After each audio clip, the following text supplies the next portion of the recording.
Welcome to Rishiyas academy. நம்ம today Dinamani news paper analysis பார்க்கலாம். தலைமை தேர்தல் ஆணையரை பதவி நீக்க தீர்மானம், எதிர்க்கட்சிகள் திட்டம். ஸோ சீஃப் எலெக்ஷன் கமிஷனரை இம்பீச்மெண்ட் பண்ணுறதுக்கு எதிர்க்கட்சிகள் திட்டம் போட்டிருக்காங்க. ஸோ இதில் நம்ம கான்ஸ்டிடியூஷனில் ஆர்டிக்கிள் 324 சீஃப் எலெக்ஷன் கமிஷனரை இம்பீச்மெண்ட் பண்ணுறதுக்கான விஷயத்தை பற்றி சொல்லியிருக்காங்க. இதில் என்ன சொல்லியிருக்காங்கன்னா, ஒரு ஜட்ஜை எப்படி இம்பீச்மெண்ட் பண்ணுவாங்களோ அதே மாதிரி தான் இந்த சீஃப் எலெக்ஷன் கமிஷனரையும் இம்பீச்மெண்ட் பண்ண முடியுங்கிறத இந்த 324 ஆர்டிக்கிளில் சொல்லியிருக்காங்க. ஸோ இதன் மூலம் லோக்சபாவில் 100 மெம்பர்ஸ் சைன் வேணும், ராஜ்யசபாவில் 50 மெம்பர்ஸ் சைன் கண்டிப்பாக வேணும். தென் அதற்கு பிறகு லோக்சபா ஸ்பீக்கர் ஓகே சொல்லணும். ராஜ்யசபா ஸ்பீக்கர் ஓகே சொன்னதுக்கு பிறகு 3 மெம்பர் கமிட்டி ஏற்படுத்துவாங்க.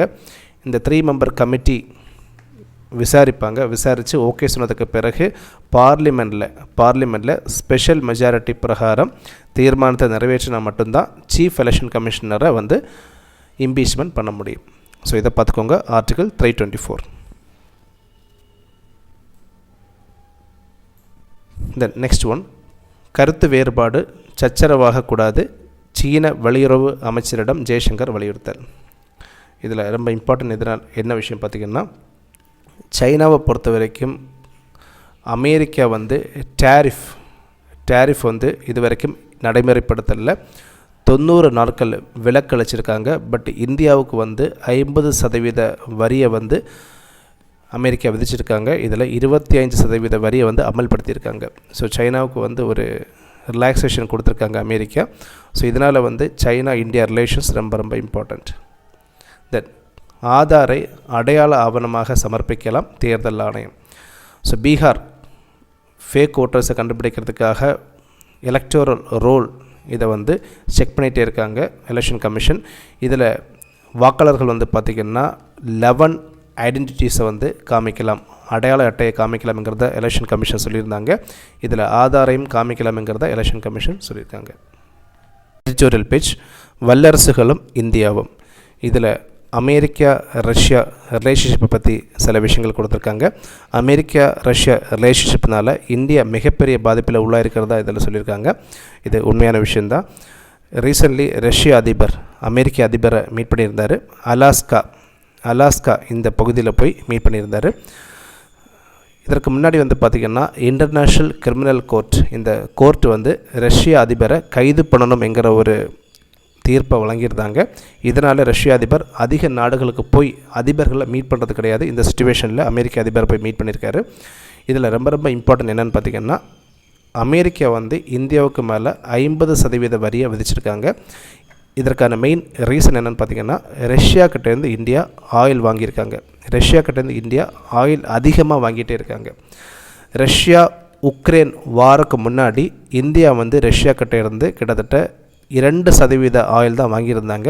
தற்போது ரஷ்யா கிட்டேருந்து இந்தியா கிட்டத்தட்ட 40%, இந்தியாவுடைய டோட்டல் ஆயில் இம்போர்ட்டில் 40% ஆயில் ரஷ்யா கிட்டேருந்து தான் வாங்குகிறாங்க. இதற்கு முன்னாடி சவுதி அரேபியா, ஈரான், ஈராக் இந்த நாடுகள்கிட்டேருந்து வாங்கிட்டு இருந்தாங்க.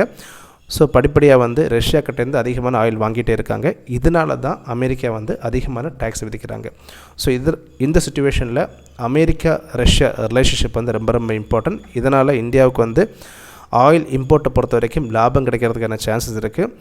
ஸோ ரஷ்யா ரிலேஷன்ஷிப் நல்லா இருந்துச்சுன்னா இந்தியாவுக்கு டேரிஃப் 50% டேரிஃபையும் கண்டிப்பாக குறைச்சிட்டாங்கன்னா பல்வேறு பொருட்கள் இந்தியாவிலேருந்து அமெரிக்கா அண்ட் அமெரிக்காவிலேருந்து இந்தியாவுக்கு ட்ரேடு பண்ணுறதுக்கான சான்சஸ் இருக்குது. ஸோ இதுதான் இதில் சொல்லியிருக்காங்க.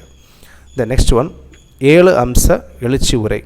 நம்மளுடைய prime minister Narendra Modi Delhi red ஃபோர்ட்டில் வச்சு இண்டிபெண்டன்ஸ் டே உரையாற்றியிருக்காரு. தொடர்ந்து 12வது ஆண்டாக நம்மளுடைய பிரைம் மினிஸ்டர் உரையாற்றியிருக்காரு. ஜவஹர்லால் நேருக்கு பிறகு தொடர்ந்து 12 ஆண்டுகள் உரையாற்றியிருக்கக்கூடிய நெக்ஸ்ட் பிரைம் மினிஸ்டர் நம்மளுடைய நரேந்திர மோடி. தென் இவர் டோட்டல் 103 மினிட் இந்த உரையாற்றியிருக்காரு.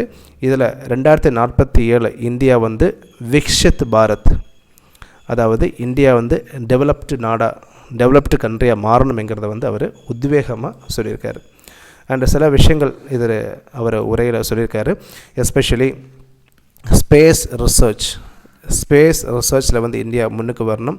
தென் மாசில்லாத புதுப்பிக்கப்பட்ட எரிசக்தி, பெட்ரோல், டீசல் இதில் எல்லாமே வந்து பார்த்திங்கன்னா பொல்யூஷன் இல்லாமல் எரிசக்தி கண்டிப்பாக இந்தியாவுக்கு தேவை. கிரிட்டிக்கல் மினரல்ஸில் வந்து இந்தியா அதிகமான விஷயங்கள் கண்டுபிடிக்கப்பட வேண்டும். எஸ்பெஷலி லித்தியம், இந்த மாதிரி மினரல்ஸ் எல்லாமே இந்தியாவுக்கு ரொம்ப அதிகமாக தேவை. இதில் இந்தியா முன்னேறணும். ஸோ இதில் இந்தியா முன்னேறினா மட்டும்தான் இந்தியா வந்து 2047 வளர்ந்த இந்தியாவை மாறும்ங்கிறத சொல்லியிருக்காங்க. அண்ட் இந்தியாவை பொறுத்த வரைக்கும் பெட்ரோல், டீசல், எரிவாயு இதில் அதிகமான இம்போர்ட் பண்ணுறாங்க. அதிகமான இம்போர்ட் பண்ணுறதுனால ஃபாரின் எக்ஸ்சேஞ்சை பொறுத்த வரைக்கும் அதிகமான அமௌண்ட் செலவாகுது இந்தியாவில். ஸோ இந்த சிச்சுவேஷனில் நம்மளுடைய பிரைம் மினிஸ்டர் வந்து தேசிய ஆழ்கடல் ஆய்வு திட்டம் சீபெட் பாலிசியை கொண்டு வந்திருக்காங்க. இந்த சீபெட் பாலிசி பிரகாரம் ரிவர் பெட்டில் இருக்கக்கூடிய நேச்சுரல் கேஸ் அண்ட் அதே மாதிரி பெட்டில் இருக்கக்கூடிய நேச்சுரல் கேஸை வந்து ஆய்வு பண்ணணும், ரிசர்ச் பண்ணணுங்கிறத சொல்லியிருக்காங்க. ஸோ இந்த மாதிரி புதிய முறையில் வந்து நமக்கு நேச்சுரல் கேஸ், பெட்ரோல், டீசல் கண்டுபிடிக்கும் போது இம்போர்ட் குறையுங்கிறத சொல்லியிருக்காரு. அண்ட் அதே மாதிரி இந்தியாவில் இருக்கக்கூடிய புது நகரங்களை வந்து பாதுகாக்கிறதுக்காக நெக்ஸ்ட் 10 இயர்ஸில் வந்து சுதர்ஷன சக்கரா திட்டத்தையும் கொண்டு வந்திருக்காரு. அண்ட் இன்னொரு புதிய ஸ்கீம் கொண்டு வந்திருக்காங்க, வேலைவாய்ப்பு திட்டம் பிரகாரம்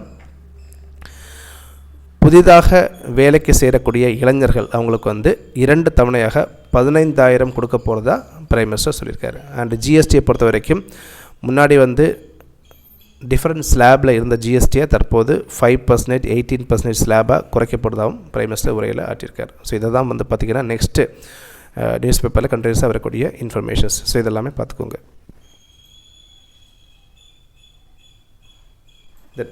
நெக்ஸ்ட் ஒன், மின் தூக்கிகள் உற்பத்தியின் மையமாக தமிழ்நாடு. இதில் 2 விஷயங்கள் இம்பார்ட்டன்ட் சொல்லியிருக்காங்க, 2 ஃபேக்ட்டு. தமிழ்நாடை பொறுத்த வரைக்கும் இண்டஸ்ட்ரீஸில் வந்து உமனுடைய ஒர்க் ஃபோர்ஸ் பர்சன்டேஜ், பெண்கள் பணிபுரியும் பர்சன்டேஜ் எவ்வளோ பார்த்திங்கன்னா 41.4%. ஸோ இது வந்து இந்தியாவிலே அதிகமாக இருக்குது. செகண்ட் வந்து பார்த்திங்கன்னா கர்நாடகாவில் 15% தான் இருக்குது, ஆந்திர பிரதேஷில் வந்து 6.5% தான் இருக்குது. ஸோ இண்டஸ்ட்ரீஸில் வந்து பெண்கள் அதிகமாக வேலை பார்க்குறாங்க. தென் செகண்ட் ஒன் கொடுத்துருக்காங்க, முறை சாராத இன்ஃபார்மல் ஒர்க் ஃபோர்ஸை பொறுத்த வரைக்கும் வெஸ்ட் பெங்காலில் வந்து அதிக பெண்கள் வேலைக்கு சேர்ந்துருக்காங்க.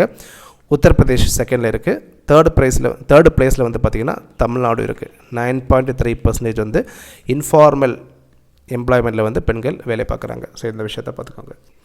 தென் விடியல் பயண திட்டத்தால் பெண்கள் தலா ரூபாய் 50,000 சேமிப்பு முதல்வர். ஸோ இந்த விஷயத்தை பார்த்துக்கோங்க. இந்த ஸ்கீம் விடியல் பயண திட்டம் வந்து மே 2021 இந்த ஸ்கீமை கொண்டு வந்தாங்க. இந்த நெக்ஸ்ட் ஒன், எம்பிபிஎஸ் அரசு ஒதுக்கீட்டில் 7,513 இடங்கள் நிரம்பின, முதல் சுற்று கலந்தாய்வு நிறைவு. ஸோ தமிழகத்தை பொறுத்த வரைக்கும் 2 விதமான ரிசர்வேஷன் கொடுத்துருக்காங்க. சிறப்பு பிரிவு ரிசர்வேஷன், இதில் வந்து மாற்றுத்திறனாளி, முன்னாள் இராணுவ வீரர்களின் வாரிசு, விளையாட்டு வீரர், ஸோ இந்த மாதிரி சிறப்பு ரிசர்வேஷன் இருக்குது. தென் அதே மாதிரி செகண்ட் ரிசர்வேஷன் வந்து பார்த்திங்கன்னா 7.5 reservation for government school students.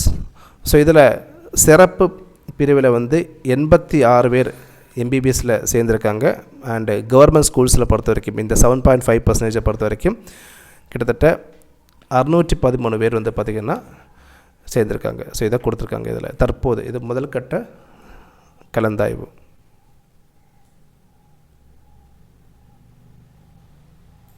That மத்திய அரசாங்கம் ஒரு ஸ்கீம் கொண்டு வந்திருக்காங்க, PMVBRV,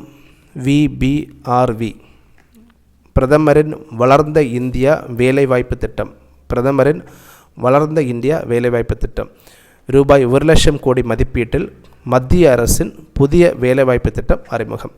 இதில் இந்த ஸ்கீம் வந்து பார்த்திங்கன்னா கடந்த ஜூலை 1ஆம் தேதி அமைச்சரவை இந்த ஸ்கீமுக்கு ஒப்புதல் வழங்கிட்டாங்க. இந்த ஸ்கீமை பொறுத்த வரைக்கும் முதலாக வேலைக்கு சேர்ந்த எம்ப்ளாயி இவங்களுக்கு வந்து 2 தவணையாக 15,000 ரூபாய் கொடுப்பாங்க மத்திய அரசாங்கம். ஸோ இதுதான் இந்த ஸ்கீமுடைய மெயின் ஆப்ஜெக்டிவ். தென் செகண்ட் ஒன்று பார்த்திங்கன்னா ஊழியரின் மாத சம்பளம், அதாவது எம்ப்ளாயோடைய மாத சம்பளம் 10,000 ரூபாயாக இருந்தால் அவங்களுக்கு வந்து 1000 ரூபாய் 2 தவணையாக கொடுப்பாங்க. இது ஊக்கத்தொகை, சரிங்களா? இது ஊக்கத்தொகை. தென் அவங்களுடைய சம்பளம் வந்து 10,000 to 20,000 இந்த ரேஞ்சில் இருந்துச்சுன்னா 2000 ரூபாய் ஊக்கத்தொகை கொடுப்பாங்க. 30,000 வரை மாத சம்பளம் இருந்துச்சுன்னா 3000 வரைக்கும் ஊக்கத்தொகை கொடுப்பாங்க. தென் நெக்ஸ்ட் ஒன், இதில் ஒரு விஷயத்தை கொடுத்துருக்காங்க. 50க்கும் குறைவான ஊழியர்கள் ஒரு கம்பெனியில் இருந்தாங்கன்னா அவங்க வந்து மினிமம் 2 புதிய எம்ப்ளாயீஸை கண்டிப்பாக சேர்க்கணும். 50க்கும் அதிகமான ஊழியர்கள் இருக்கக்கூடிய கம்பெனிஸ் வந்து பார்த்திங்கன்னா மினிமம் 5 புதிய ஊழியர்களை கண்டினியூஸாக 6 மந்த்ஸுக்கு சேர்க்கணுங்கிறத சொல்லியிருக்காங்க. ஸோ இந்த ஊக்கத்தொகை வந்து 2 தவணையாக 2 ஆண்டுகளுக்கு கொடுக்கப்படும்ங்கிறத சொல்லியிருக்காங்க. இதில் மேனுஃபேக்சரிங் பொறுத்த வரைக்கும் இந்த ஊக்கத்தொகை 4 ஆண்டுகளுக்கு கொடுக்கப்படும்ங்கிறத மத்திய அரசாங்கம் சொல்லியிருக்காங்க. தென் நாளை மாநில நிதி அமைச்சர்கள் குழு கூட்டம். ஸோ இதில் ரொம்ப இம்பார்ட்டண்டான ஒரு விஷயம் விசாரிக்க போகிறாங்க, டிஸ்கஷன் பண்ண போகிறாங்க.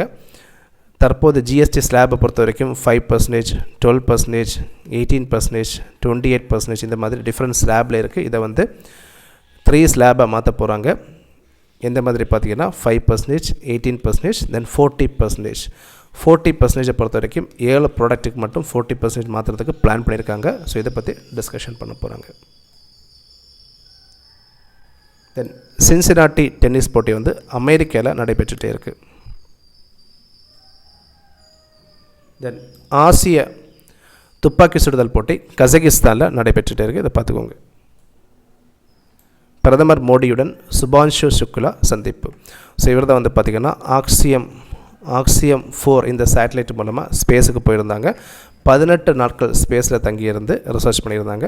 ஸோ இதை பார்த்துக்கோங்க. தென் அரசமைப்பு சட்ட தினம், பாரதியார் பிறந்த தினம், பள்ளி கல்லூரி மாணவர்களுக்கு கட்டுரை போட்டி. ஸோ அரசமைப்பு சட்ட தினம் என்றைக்கு பார்த்திங்கன்னா நவம்பர் 26. பாரதியார் பிறந்த தினம் என்றைக்கு பார்த்திங்கன்னா டிசம்பர் 11 இந்த டேட்டை பார்த்துக்கோங்க.